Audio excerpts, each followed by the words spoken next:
Dear friends, brothers and sisters in Christ, in today's feast of St. John the Apostle and Evangelist, we reflect and take inspiration from the first letter of John, chapter 1, and also from the Gospel of John, chapter 20. We hear from the first reading of how John, from his experience, says, and he speaks and saying, what we have heard with our ears and the ears of our heart, what we have seen with our own eyes, what we have touched and experienced, that is the life that we have touched and experienced, the life of Christ himself, who came, God with us, Emmanuel, God with us, to reveal the face of the Father. He brought good news, he brought healing, and he was walking around doing good. All the good things that John and many other apostles and disciples were able to see in Jesus. All those good things that you and me see in Jesus, in seeing each other, see around us. All those good things we have heard, we have seen, we have touched, we have experienced. All those good things, that's what we announce to each other. That's what we celebrate every day. That's what we should share with our brothers and sisters. My brother, my sister, you have received many good things. You have received a lot of experiences in your life from our parents, from the church leaders, from brothers and sisters, from people we know, people we do not know, from our neighbors, from our own brothers and sisters at home who have stayed with us, from our own friends. All those good things, that's what we are invited to announce, to share every day with our brothers and sisters. Don't keep the good news only to yourself.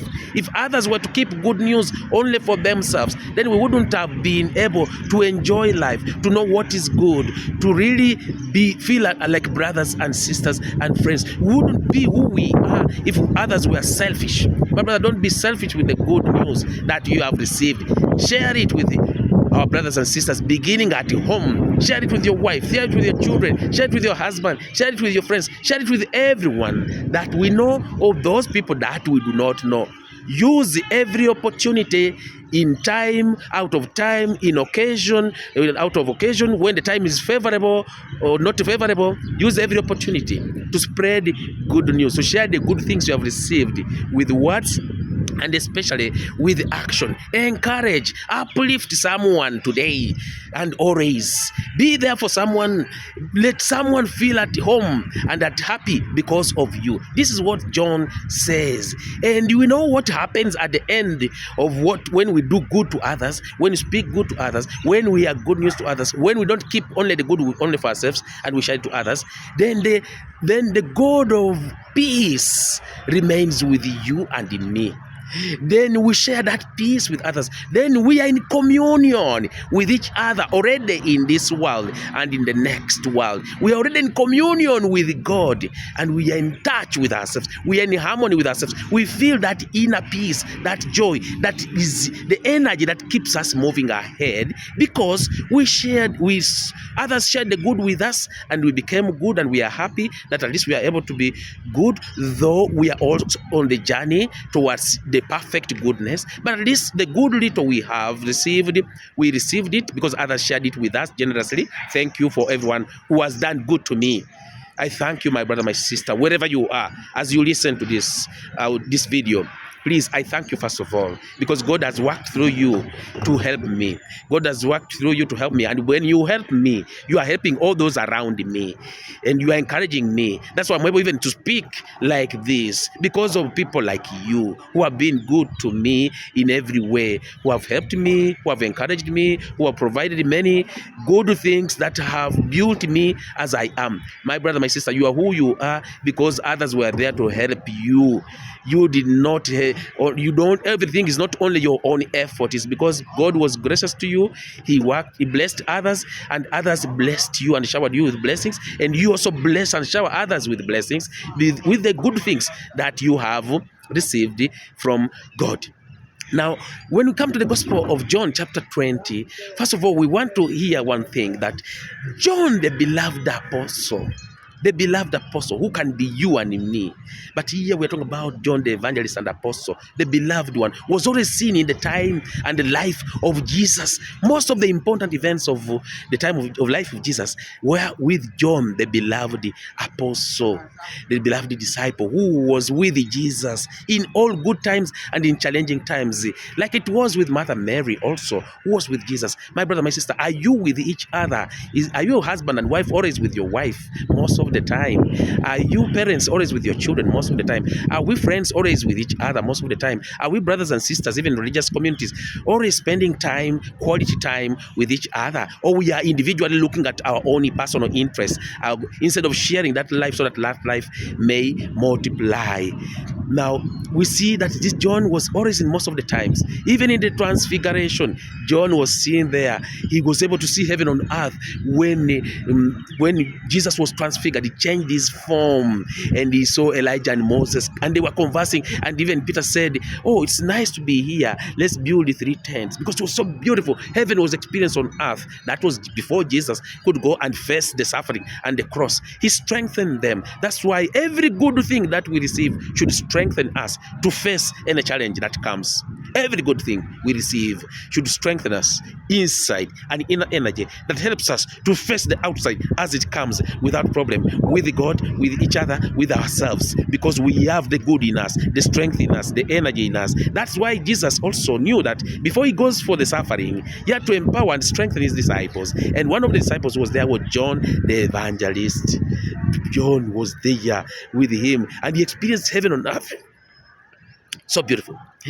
Another moment where we see about this, when we see John again with the Lord in many of the occasions, another moment is during the Last Supper. We see John putting his head on the heart of Jesus, saying, "Yes, you, Jesus, whom I've seen doing great things, you who is the master of everything, I want to learn more from you, how to be a healer to others, how to save others, how to help others the way you have helped." And so we see the heart of John is beating in the heart of Jesus through the ears of John. He puts his head there, a sign of affection and love that John had with Jesus. He was there listening at the Last Supper when Jesus was sharing the meal, a communion meal, a moment of building each other.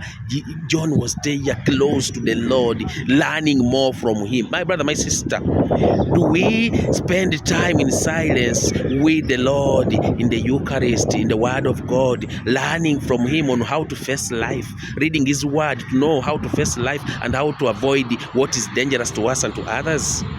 Do we communicate heart to heart with God, speaking from our heart and pouring out our heart to God, because our God is so tender and God looks directly in our hearts? Do we pour out what is in our heart? Our heart has many things that are stored. It stores the emotions of love, of pain, of sentiments, of anger, and all this has to be poured out to the Lord so that he can purify them and turn them into blessings. Do we communicate heart to heart to God? My brother, my sister, with whatever you're going on in your heart, let us pour it out to the Lord. Don't keep things in your heart. They will become a bomb, especially when things are negative.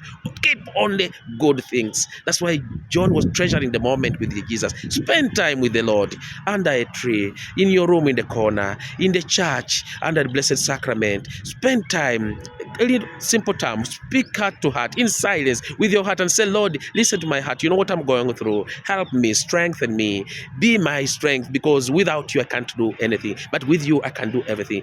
John, the beloved disciple, was with Jesus at that moment and showed their affection. Show affection to Jesus by showing affection to our brothers and sisters, beginning at home, then with our brothers and sisters around, especially those who are suffering. Show affection, feel with them, be compassionate, be forgiving, be reconciling, be there for them. Try to see what we can do together to be there for each other, to be compassionate, to feel with those who are rejoicing, and to also suffer with those who are suffering, and to rejoice with those who are rejoicing, just as John the evangelist did. And another moment that John the Evangelist is noted is at the moment of the crucifixion on the cross. In the pain, he would have run away, but he was there, of course, with Mother Mary as usual. And we see Jesus entrusting Mother Mary to John, and John takes Mother Mary at home. My brother, my sister, do we take Mother Mary at home? Do we take others at home?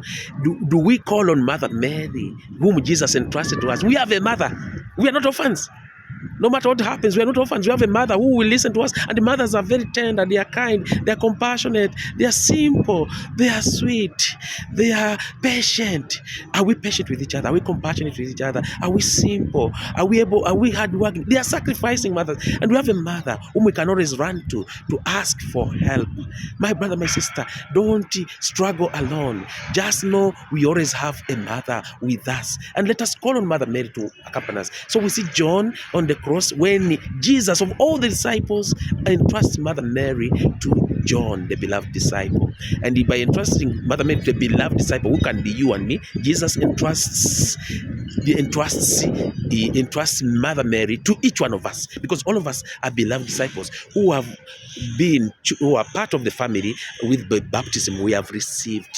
We are part of a family. We are part of Jesus, and we are beloved disciples. And by being beloved disciples, we are invited to continue listening to the Lord, learning from Him, knowing how He speaks so that we can speak like Him, how He acts so that we can act like Him, just as John was always with the Lord, to learn from Him how to face life. And now we see on the cross there, again, another gesture of closeness, even in suffering. So my brother, my sister, let's be there also, not only during good times, but also in suffering times. And this we've noticed, especially with the moment of we notice this moment when John the Evangelist also is able to be there for the Lord at this moment of pain. I'm also very much happy that this cat has come to listen to us. He's even turning around. God bless all the creatures of the world. We are all one. I'm really blessed because of all the places it came here. This cat here. Yeah, sorry for this moment, but I appreciate it's so beautiful to be in touch with nature as we hear also the sounds of the bird. Yeah, and so we see that John, the beloved disciple, is with Jesus in even these challenging times. My brother, my sister, don't be there only when things are okay. Be there for others, especially when things are not okay. Be present. See what you can do. Be a part of the solution. You may not have everything, but be there. Be there. Don't run away. My brother, my sister, don't run away from your friends when things are not working out well. Because today they need you. Tomorrow you will need them. Be there. We will need the Lord always. Okay? Now, we will need each other always. So let's be there for each other as well. And then we see another moment which is narrated in today's gospel, is in chapter 20 of the Gospel of John, is during the resurrection. After he died on the cross and gave Mary to us and said it's accomplished, and he breathed life into us and said, Father, into your hands I commend my spirit. So he died and resurrected. And on the resurrection, after 3 days, as it was foretold, is the good news, that everything worked out with Jesus as it was foretold. It was foretold that it would be like this, and it was like that. That's what makes our gospel very credible. We believe that it's very true because everything that was foretold, it was true. So we see after 3 days he resurrects, and Mary Magdalene, one of the loved ladies who loved Jesus and who was also with Jesus, goes to the tomb as usual, and in the dark moment, searching for the Lord. Yes, when we are dark, in dark moments, we should search the Lord. When you're in good times, we'd also thank the Lord. And she goes there, and she doesn't find the Lord, and she runs to go and tell Peter and the disciples, and especially Peter and John. And we see Peter and John run because they recorded scripture that after 3 days he will resurrect. They recall, and they run very fast. But then we see John the evangelist, because of his passion, because of his love for the Lord and his zeal with enthusiasm, he runs faster and reaches the tomb. My brother, my sister, when it comes to spreading good news, are we fast enough to spread good news, or we are too fast to spread bad news? My brother, be fast to spread good news. Be enthusiastic. And that's what we see John running faster, first of all, to go and experience what the good news that the Lord has resurrected as it was foretold, before he can go and run out again to go and spread it more to others. But then when he reaches the tomb, he can enter, and he would have entered. But out of respect for Peter, who received the keys, the powers of the kingdom of heaven, for his brother, whom the Lord entrusted the keys of the kingdom of heaven, Peter, he stops there. He goes, let me wait for Peter. Peter, with respect, that humility, that simplicity. My brother, sometimes we take positions that are not ours and want to show ourselves that we are powerful and others are not. No, life is about simplicity. Be simple, be happy with what you have and what you are. And this is what John, with his simplicity, is so simple. He reaches and gives chance to Peter, who enters and is able to prove, yes, the Lord is risen. And from that, they go out and share good news to the rest of the world. My brother, my sister, all the good news you have received in your life, in my life, let us use every occasion, wherever we are, to be good to people, to be nice to people, so that we are able to spread only goodness, because this is what the world needs. Enough about the pains around us. Blessings and greetings from Jerusalem.